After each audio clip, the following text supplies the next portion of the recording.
अस्सलाम वालेकुम। मुंहिंजो नालो गुलशेर टगड़ा आहे। अॼु मुंहिंजो मौज़ू आहे दास्तान। दास्तान ज़िबानी अदब सां तालुक़ रखे थो। हीअ किताबी सूरत में न मगर बयानी सूरत में वॾनि जूं यादगिरियूं आहिनि, जिन में इश्क, मुहबत, सूरियाई, बहादुरी, हिम्मत, रीतनि, रवाजनि वग़ैरह जो ज़ख़ीरो मिले थो। दास्तान में जेतोणीकि हिकिड़ो ई मरकज़ी किस्सो हूंदो आहे, ताहम उनजे अंदर जा ॿिया बि केतिरा ई ज़िमनी किस्सा हूंदा आहिनि। यानी पेच दर पेच उनजी ॻाल्हि नुमाया खूबी आहे। उनजो माहौल बि हक़ीक़त निगारी बदिरां फ़क़ति तख़युल निगारी ते ॿधलु हूंदो आहे।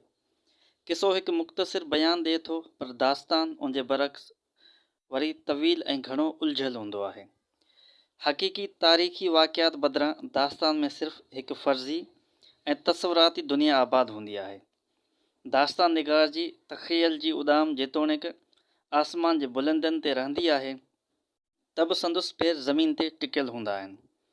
उहो ई सबबु आहे जो इंसान जूं ख़्वाहिशूं ऐं चाहतूं, महरूमियूं ऐं नाकामियूं, उमंगूं ऐं अरमान, नेक जज़्बा ऐं आईंदा जा ख़ुशनुमा तसवर सभई दास्तान में मुख़्तलिफ़ किरदारनि जे अमलनि में पोशीदा हूंदा आहिनि। अक्सर दास्ताननि जो किस्सो मुख़्तसिर ऐं सऊं सिधो हूंदो आहे। मिसाल तौरु हिकिड़ो हो बादशाह जंहिंखे औलाद कोन थींदो हो, पर नेठि पीरीअ में हिकु पुटु ॼायसि। शहज़ादे खे घणे लाद कोद सां निपायो वियो।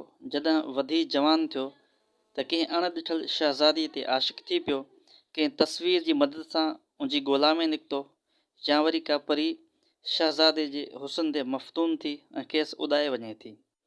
ऐं हीअ इश्क जी राह जो पांधीड़ो वरी बि कंहिं शहज़ादीअ जे मुहबत में गिरफ़्तार थी पवंदो ऐं खेसि हासिल करण लाइ जान जी बाज़ी लॻाए छॾींदो।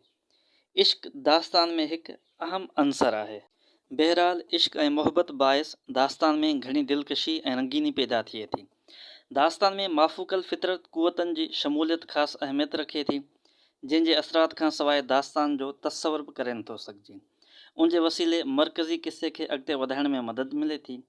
ज़िमनी किस्सा दास्तान जो टियों तरकीबी अंसर आहिनि, जेके मरकज़ी किस्से खे तोल ॾियण लाइ विधा वञनि था। उन्हनि जा मौज़ूआत अहिड़ा त रंगा रंगीनी हूंदा आहिनि जो पढ़ंदड़ जी दिलचस्पी पिछाड़ी ताईं क़ाइमु रहंदी आहे। कंहिं ज़िमनी किस्से में हादसनि ऐं मौतमार जॻहियुनि जो बयानु हूंदो आहे, कंहिंजी फ़िज़ा वरी इंतिहाई भुआइती ऐं पुरअसरार हूंदी आहे। किन कहाणियुनि में पखियुनि ऐं जानवरनि जे हैरत अंगेज़ फ़िज़ा क़ाइमु हूंदी आहे।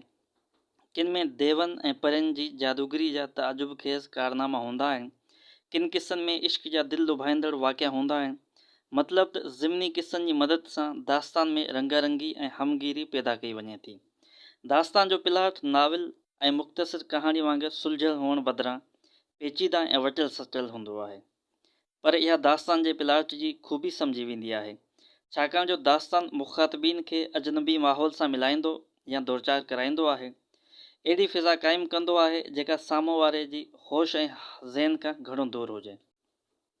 ख़्याली किरदारनि खां सवाइ दास्तान निगार दूर दराज़ शहर ऐं विलायतूं बयानु कंदो आहे, जेके अणॾिठल हुजनि ऐं भली त पढ़ंदड़ खे अजीब लॻनि। मसलन चीन, तोस, कोहकाफ, यमन वग़ैरह।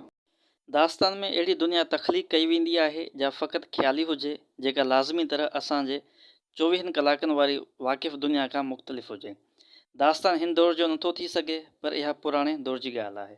अलाह ताला बि क़ुरान शरीफ़ में दास्ताननि जे ज़रिए ई मुख़्तलिफ़ नबियनि जे क़ौमनि जे बर्बादी ऐं तरक़ी बाबति ॿुधायो आहे।